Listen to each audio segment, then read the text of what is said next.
All right, so now we're gonna start on question 5. Forgive me, I said earlier, I realized I did it wrong. So say 5 is asking, is it a 1, 2, 1? The question is f of x equals 3x cubed minus 3. It's asking is this a function? Is it a 1-to-1, sorry. So what we'll do is we'll do 3x3 minus 3 equals this same thing. 3x3 minus 3. Then we're going to switch this x to an a. So we're going to switch this x to an a. Switch this x to a b. Alright? So after we switch that x to an a, switch that x to a b, we're going to just solve it. Add 3 to both sides. You're going to get 3a third equals 3b to the third. Then if we divide 3 by both sides, you're going to get a to the third equals b to the third. And if we cube both sides, you get a equals b. A should equal b in this instance. If a equals b, it's a 1-to-1. So if a equals b, it is a 1-to-1. If a does not equal b, it is not a 1-to-1.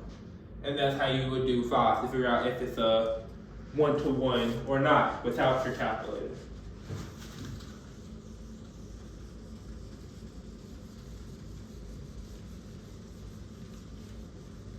All right, next we have 6. It's saying, are these inverse of each other? This is what's the question asking. So 6 says, are they inverse of each other? Okay. Are they inverse of each other? That's what this says. Are they inverse of each other? And it's going to say f of x equals 3x minus 15, and g of x equals x over 3 plus 5. All right. So first, we're going to input y for x and x for f of x, and then solve for y. That's how we're going to solve it, but I'm going to explain it, and I'm going to explain how we're going to do it. So we're going to take this problem first. We're going to change this f of x to just an x. We're going to change this x to a y. So 3y instead. And then you just leave the 15 as it is. So we're going to have x equals 3y minus 15. We're changing the f of x to an x, the x to a y, and that's what we do here. And then you solve for y. So we're going to add 15 to both sides. So now it's x plus 15 equals 3y. We're going to divide 3 by both sides. You're going to get x divided by 3. 15 over 3, 15 divided by 3 is just 5. So you'll get plus 5 equals y. And if this matches g of x, they are inverse.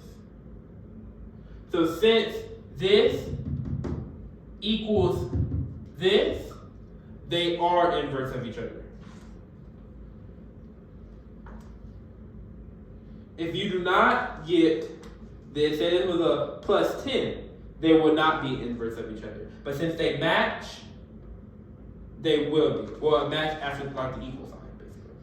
But since they match, they are inverse of each other.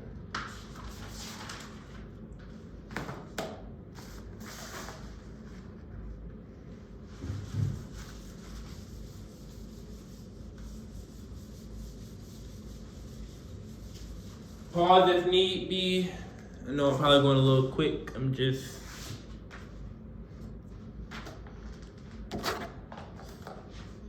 Okay, so the next question is question 7. It's going to say,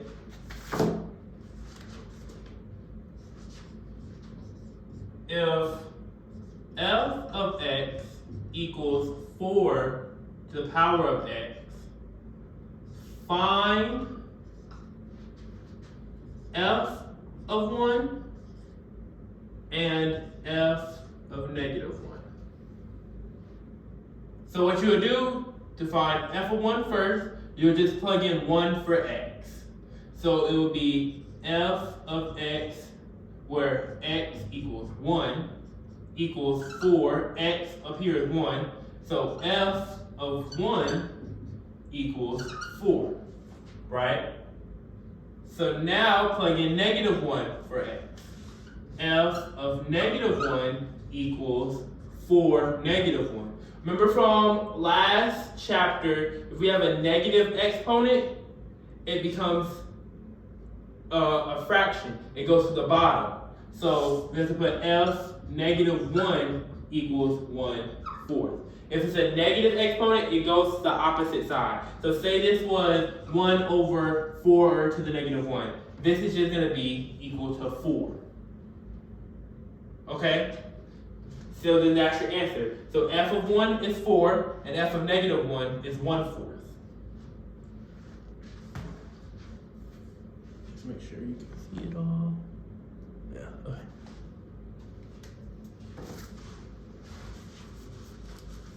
All you do is plug in that 1 for the x and that negative 1 for the x. That's all you do, and then solve.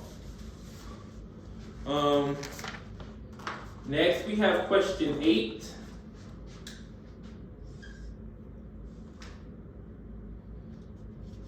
It's going to give you f of x equals 6 raised to the x. That's going to tell you to find 3 points. It's going to tell you to find when 1 underscore 1 to whatever this is, it's going to ask you to find 0 to this and 1 to this. Okay, so all we're going to do here is plug in, because this is your x, plug in x right there, plug in x right there, plug in x. So first we're going to plug in negative 1 to the 6. So 6 negative 1 is what? Right, from the negative 4, the last problem, this is going to be equal to 1/6.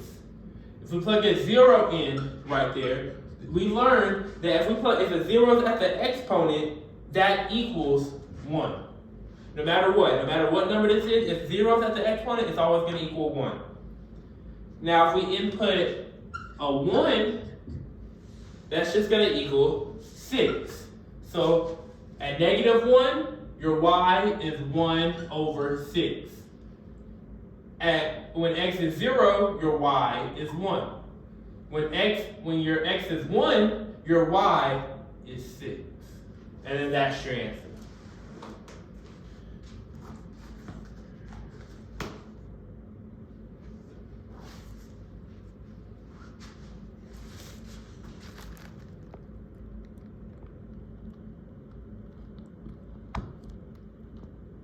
So that's your answer right there.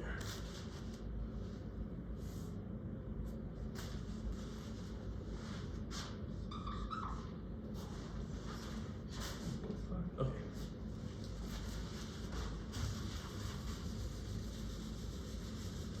All right, next we have 9.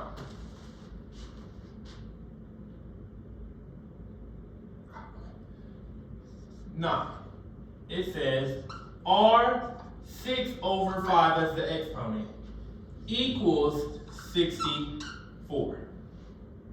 So, in order to solve for R and get it alone, we must raise both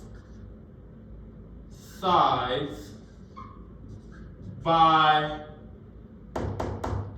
the opposite of 6 over 5. By the opposite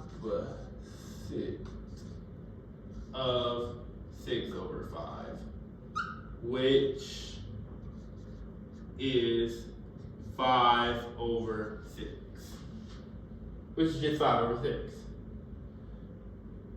You'll take the reciprocal. I think you should know what that means. You take the reciprocal of this and raise it again. So it'll be like this: R 6 over 5, raise this by 5 over 6, that equals 64, and you'll do the same.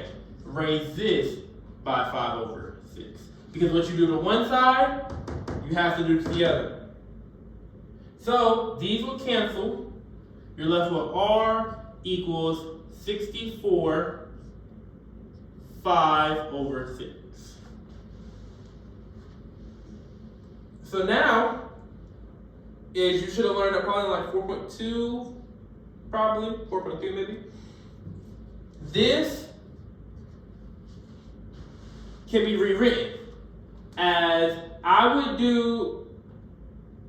try to look for, I would usually go for like 2, like try to find the lowest number, like lowest squared number it could go into. So like 2 times 2 is 4. 4 times 2 is 8, right?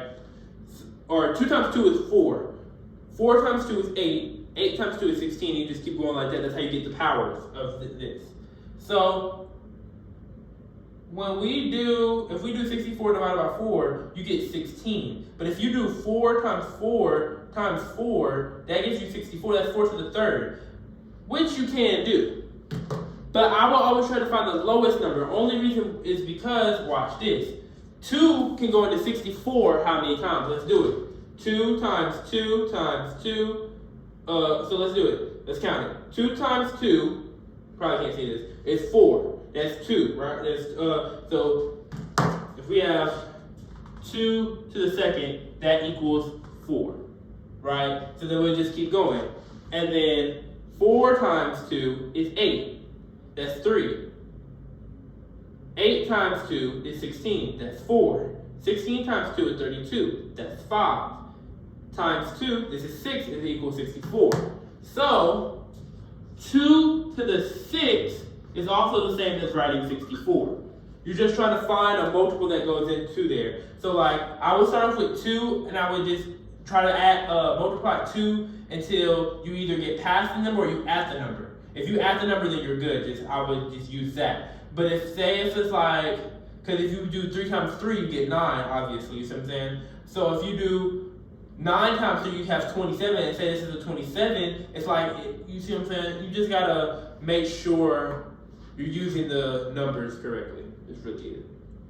So after we can rewrite this, right, we'll take this up here.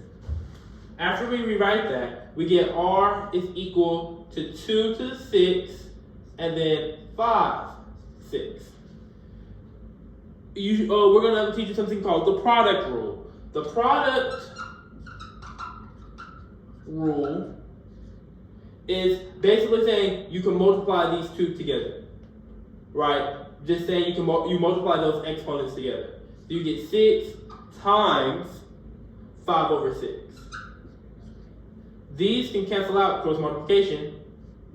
These can cancel out. You're left with 5. So R is equal to 2 over 5. And you put that number just back where it's at. Just back over there. So R equals to the 2 to the 5. And it wasn't in a whole number. So what you would do is then you'll just go to your calculator and then do 2 raised to the 5th. Or you can do 2 times 2 times 2 times 2 times 2. Either way, you're going to get R is equal to 32.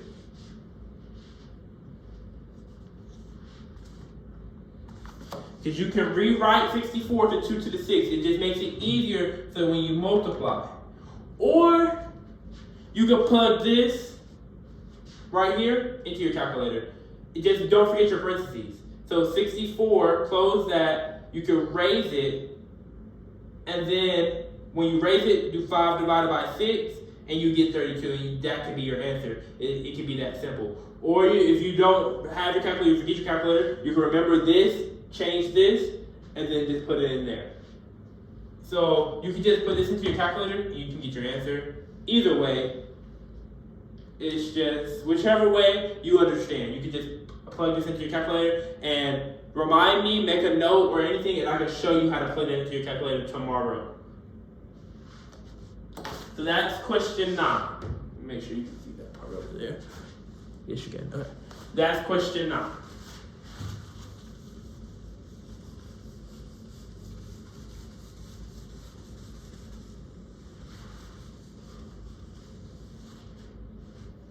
Okay. Next, we're going to do question 10.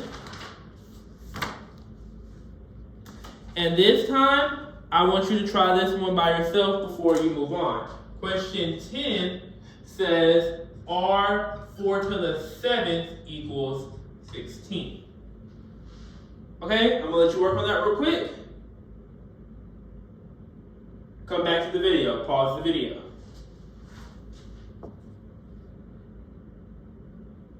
So, after you figured out what do we do first, we're gonna try to get R by itself. In order to get R by itself, we have to times this by the reciprocal, 7 over 4. So R 4 over 7 times 7 over 4. We also have to do that to this side, 7 over 4. 16 to 7 over 4. Those cancel out, you're left with R equals 16 7 over 4. You could do that one of two ways. I would personally just enter it into my calculator and get 16. You erase that and get 7 divided by 4. You'll get 128. Or we can do it the long way. This can go 2 times 2 is 4. That's 2. 2 times 3 is 8. 8 times 2 is 16. So it takes 4 2s to get to 16. We can also, and then you go 7 to 4 equals R. Okay, so we just product rule. Remember, product rule. You multiply the exponents. So 4 times 7 over 4. These cancel out. You're left with 7. So then you just replace it with a 7. Equals R. You have to get this to a whole number. You'll do 2 times 2, 7 times. 2 times itself, 7 times. Or you can plug this into your calculator and you'll just get 128 equals R. Either way you want to do it, I would just leave it here and plug this into my calculator. Just don't forget your parentheses for this one. It would be it should look like this, 16, and there'll be a button where you can raise it, and then it will be 7 divided by 4, and I'll put parentheses around that. Just so the calculator doesn't get confused. And then that's how you can get your answer easier. Just in case you get stuck on another problem, you could just hurry up and implement that into, boom, it's that easy. Okay. Next, we have question 11. It says f of x, 11. It says f of x equals 2 and, oh, no, sorry. Maybe I should grab my name book. 2x as an exponent minus 2. And it's going to say, it's going to ask, does the graph go up 2, down 2, left 2, or right 2? If this had parentheses, then it will go left or right. But since it doesn't have parentheses, then this goes up and down. No parentheses, up and down. So it will obviously go down 2. So graph goes down Then it's going to ask you to graph it. So what I would do is I would just plug in the easy numbers. I will plug in -2, -1, 0, 1, and 2. Let's go ahead and do that. So when x is -2, -1, 0, 1, and 2.